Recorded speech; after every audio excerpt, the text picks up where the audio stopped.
अस्सलाम वालेकुम ख़वातीन और हज़रात। मैं हूं हसन जफ़र और हमारे साथ हैं डॉक्टर हसन जावेद। अस्सलाम वालेकुम डॉक्टर साहब। जी वालेकुम सलाम सर। सर हम अपनी बात कंटिन्यू करेंगे।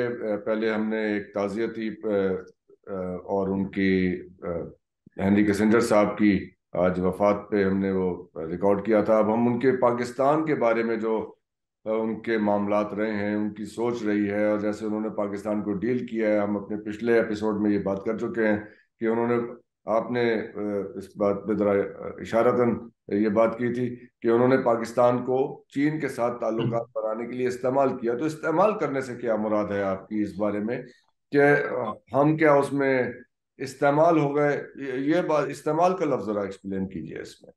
अच्छा, उसमें सर बहुत इंटरेस्टिंग बातें हैं इसमें जो पाकिस्तान के चैप्टर में मैं अर्ज करता हूँ। अभी तक तो मैं उनकी शटल डिप्लोमेसी और फिर उनकी मिडिल ईस्टर्न डिप्लोमेसी और फिर आपको जो वियतनाम के अंदर उन्होंने जिस तरीके से इस मामले को चलाया, जी। ये तो इनका जो, और फिर मिस्र के साथ जो मॉडर्न जो फॉरेन जो मामलात का जो उन्होंने आर्किटेक्चर दिया, ये तो अब आपके सामने है। यस।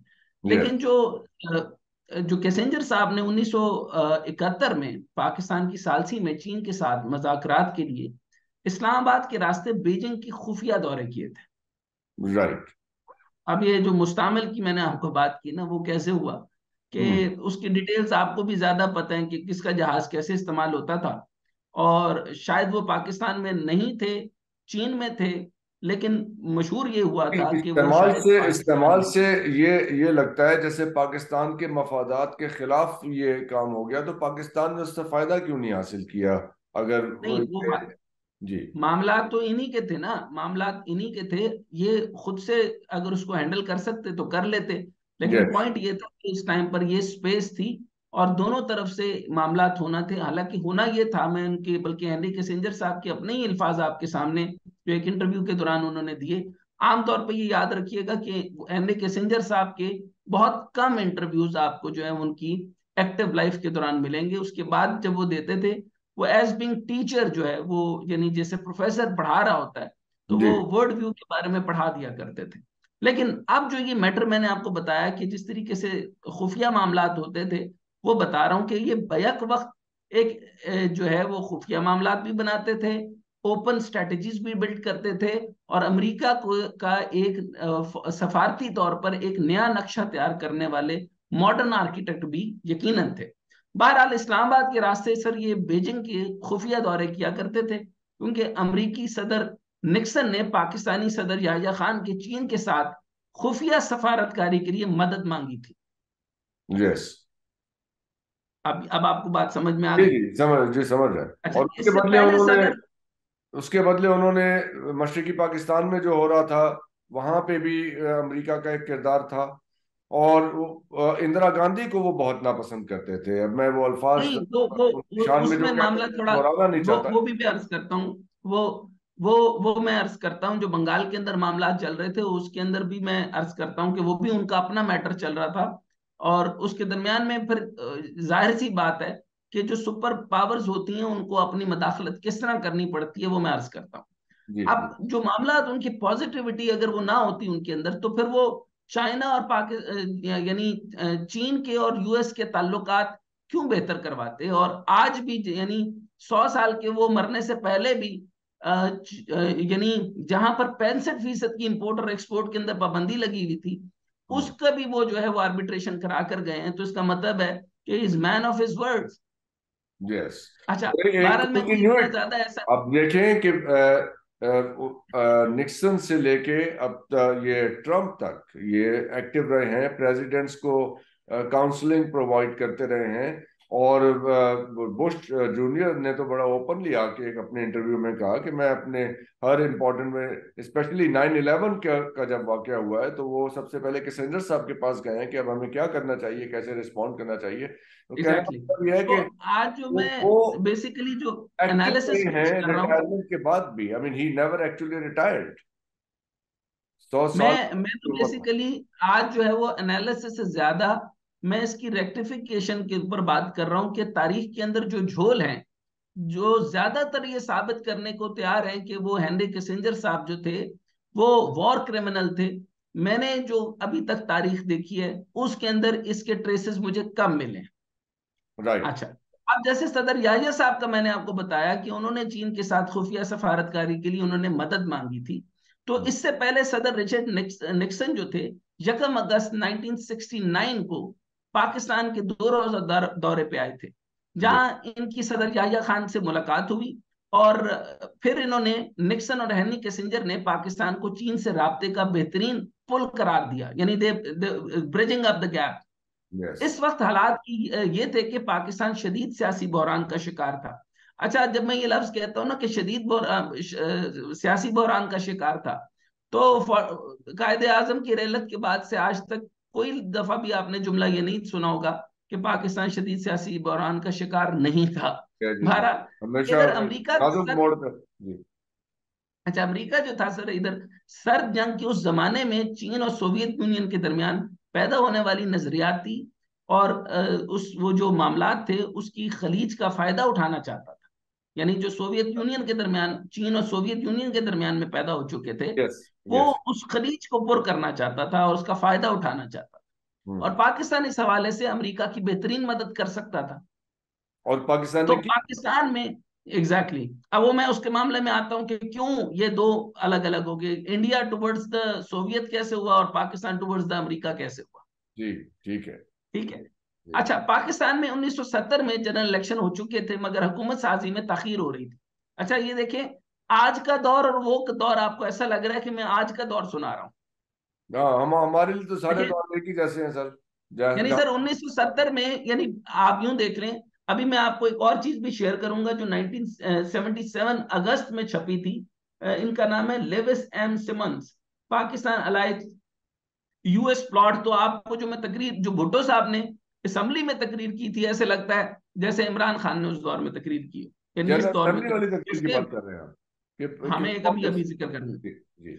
अच्छा, बहरहाल ये जो सर जनरल इलेक्शन जो हो चुके थे, मगर हुकूमत साजी में ताखीर हो रही थी। और मशरकी पाकिस्तान अवामी लीग ने कौमी असम्बली की 13 जो है तकरीबन 1300 से ज्यादा की नशिस्तों में 167 नशिस्तें हासिल करके मैदान मार लिया था। यस। इधर मगरबी पाकिस्तान में जुल्फिकार अली भुट्टो जीत चुके थे, लेकिन मुजीब को इक़्तिदार मुंतकिल करने के लिए कोई तैयार नहीं था और यस। मुल्क के सियासी हालात बहुत खराब थे। सोवियत यूनियन इंडिया के साथ स्ट्रेटेजिक माहदे कर रहा था। अब यहां से समझ गए आप, यस। इस वक्त चीन और सोवियत यूनियन में नहीं बन पा रही थी, उनमें आपस में जरा सी भी नहीं बन रही थी। और पाकिस्तान का झुकाव चीन की तरफ बहुत ज्यादा था। और इन हालात का फायदा उठाते हुए अमेरिका ने पाकिस्तान पाकिस्तान के टोटल चैनल को इस्तेमाल किया। और पाकिस्तान की मदद से अमेरिका के नेशनल सिक्योरिटी एडवाइजर, उस जमाने में वो नेशनल सिक्योरिटी एडवाइजर थे, and that is very important. Centre साहब। ये पाकिस्तान के वो, मैं अब क्या नाम लूं उसका, वो इमरान खान साहब ने अपना सिक्योरिटी एडवाइजर रखा था। आप अंदाजा करें, उधर अजीत देवल हो और इधर उन्होंने मुईद रखा हो, तो अब काम तो खराब होने हैं ना सर। हाँ। बारह, जो उनके नेशनल सिक्योरिटी एडवाइजर किसेंजर साहब थे, तो जी। उन्होंने पाकिस्तान के रास्ते और मदद से 9 जुलाई 1971 को बीजिंग से खुफिया मिशन पर गए और 11 जुलाई को वापस आ गए। इस तरह हेनरी किसिंजर ने 1971 में चीन का 2 मरतबा दौरा किया, और एक मरतबा जुलाई में और फिर अक्टूबर में। और चीन की जानिब से किसिंजर के साथ मुज़ाकरात में वजीर आजम चू एन लाई ने हिस्सा लिया। अब इसके बाद सवाल ये उठता है कि पाकिस्तान ने तो अमेरिका के लिए खिदमत अंजाम दी, इसे चीन के साथ ताल्लुकात कायम करने में अहम किरदार अदा किया, लेकिन इस सिले में पाकिस्तान को क्या मिला, ये बड़ा इंपॉर्टेंट सवाल है। यही सवाल मैं पूछना चाह रहा हूँ जी। अच्छा, अब जब इंडिया में अमेरिका के दुश्मन सोवियत यूनियन की मदद से मशरकी पाकिस्तान पे हमले की तैयारी कर रहा था, तो पाकिस्तान की अमेरिका ने क्या मदद की, ये सवाल है। क्या पाकिस्तान को तनहा नहीं छोड़ दिया गया? और फिर ये तो सवाल भी पैदा सातवां होता है कि पहली बेड़ा, वो पाकिस्तान, सारा किस्सा उसी से क्या रिलेटेड। पाकिस्तान अपना एक हिस्सा गवा बैठा? अब जी। ये सारे वो सवालात हैं जो मामलात बनते हैं। लेकिन जो इंपॉर्टेंट बात है वो ये कि Kissinger exerted uncommon influence on global affair long after he left office in July. For instance, he met Xi Jinping while US Chinese relations were at low point, यानी अब आखिर में भी ये हुआ। अच्छा, मैं अब एक अब की किताब का बात हो हवाला रही है, देते हुए आपसे गुफ्तगू करता 2023 हूँ। की। जी। पाकिस्तान को क्या मिला सर? अब यस। यहाँ पे मैं एक खसूस एक बात करता हूँ, तो उनके साथ एक ओरियाना फ्लाशी नाम की एक खातून है। उस वक्त की वो टॉप जर्नलिस्ट थी, और ये वो थी, यानी यूं समझ लेंगे किसिंजर साहब ने अगर उनको इंटरव्यू दिया, तो पहले उन्होंने एक इंटरव्यू के लिए उनको कहा कि पहले सिर्फ गुफ्तगू होगी, और फिर मुझे लगेगा अगर तुम इस काबिल हो तो मैं तुम्हें इंटरव्यू दूंगा। ठीक है। दूसरी दफा भी जब वो इंटरव्यू दिया तो वो आधे में चले गए थे, चुनांचे वो पूरा इंटरव्यू नहीं था, लेकिन उसके अंदर चंद बातें उन्होंने जो की वो मैं आपके सामने पेश करता हूँ। जी अच्छा, प्लीज। ये मैं बात बता दूं कि उन्होंने बड़ी क्रिटिकल खातून थी, और उन्होंने ज्यादातर उनकी जातियात के ऊपर और जाती जिंदगी और उनके साइकोमेट्रिक और साइको एनालिसिस बहुत ज्यादा की। अच्छा, इसमें वो वो जो ये कहती है खातून जो कि जब इंटरव्यू कर रही उन्होंने थी, वो जब इंटरव्यू खातून किया, कर रही उसमें खास बात मैं दो बातें जरा आपके सामने पेश करना चाहता हूँ। जी प्लीज। एक तो ये थी कि मुक्ति बानी का जिक्र उन्होंने किया था कि वहां पर जो है ना मामला पहले से ही खराब हो चुका हुआ था। सो हम्म। उस मुक्ति बानी के मैटर पे उन्होंने बड़ी क्लियर बात की। उसके बाद उन्होंने एक बात की, वो सारी बातें चलती जाती हैं, यानी उस पे वो जिक्र कर रही हैं कि हेनरी किसिंजर साहब क्या तबीयत के आदमी थे। फिर उनके वो कहती हैं कि जो तुम्हारा ख्याल है पुख्ता आजम वाला हुआ और मैं अच्छा, बिलखसूस भुट्टो के बारे में वो कहते हैं कि मेरे साथ उन्होंने इत्तेफाक किया। अब वो भुट्टो के बारे में क्या राय रखते हैं कि बहुत ही फतीन, बहुत ही शानदार, मगर बहुत ही शानदार था। अच्छा, ये इन्होंने इन्होंने और कहा भुट्टो कि उन्होंने साहब ने उनके साथ ये इल्जाम भी लगाया कि इन्होंने मुझे रास्ते से हटाने की धमकी भी दी वो थी। मैं अभी अर्ज करता हूँ, वो उसी का मैंने रेफरेंस 1977 के पेपर को निकाल के रखा आपके लिए, तो मैं अर्ज करता हूँ। जी प्लीज। अच्छा, अब जो तुम्हारे ख्याल में पुख्ता आजम वाला हो, उसके बारे में वो कहते हैं कि बिलखुसूस भुट्टो के हवाले से मेरे साथ इत्तेफाक किया, बहुत ही फतीन और बहुत ही शानदार, मगर इंदिरा गांधी के बारे में उनकी राय बड़ी और थी, और उन्होंने इस मेरी बात से इत्तेफाक अच्छे नहीं किया अल्फाज कि वो कोई। इस्तेमाल नहीं करते थे। मैं वो हमारे लिए तो मोहतरम है, हम वो अल्फाज इस्तेमाल नहीं करना चाहते अपनी जुबान। बहरहाल उनको वो बिल्कुल पसंद नहीं करते थे। और बिल्कुल अच्छा, अब पसंद यहाँ मजीद वो ये लिखते हैं कि यहां पर वो ये कह रहे हैं कि सर, जिन्हें ये जंग हारना थी, हाँ, यहां पर वो ये कह रहे हैं कि जब इन्होंने निक्सन को पाकिस्तान की तरफदारी का कहा कि जिन्हें ये जंग हारना थी और इंडिया की मुखालफत करने की तलकीन की, जो ये जंग जीतने वाले थे। अब ये जुमला आप जरा गौर से समझे। है। अब ये निक्सन से उन्होंने ये करवाया। अब आप ये ये देखें दोहराइएगा कि वो काइंडली। पाकिस्तान को ये दोहरा दीजिए पाकिस्तान डॉक्टर साहब, ये जुमला दोहरा अच्छा, दीजिए। ये बड़ा इंपॉर्टेंट जुमला है, इसको बल्कि अगर हम साथ लिख सकते तो इन्वर्टेड कॉमास में लिख देते। उन्होंने ये लिखा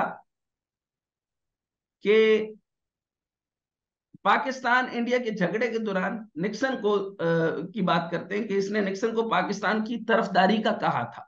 अच्छा। निक्सन को पाकिस्तान की तरफदारी का कहा अरे था, कहा था। जिन्हें ये जंग हारना थी और इंडिया की मुखालफत करने की तलकीन की थी, जो ये जंग जीतने वाले थे। यानी इट वॉज प्री डिसाइडेड कि उन्होंने जंग जीतनी है और एक ने हारनी है। ये 71 की बात है।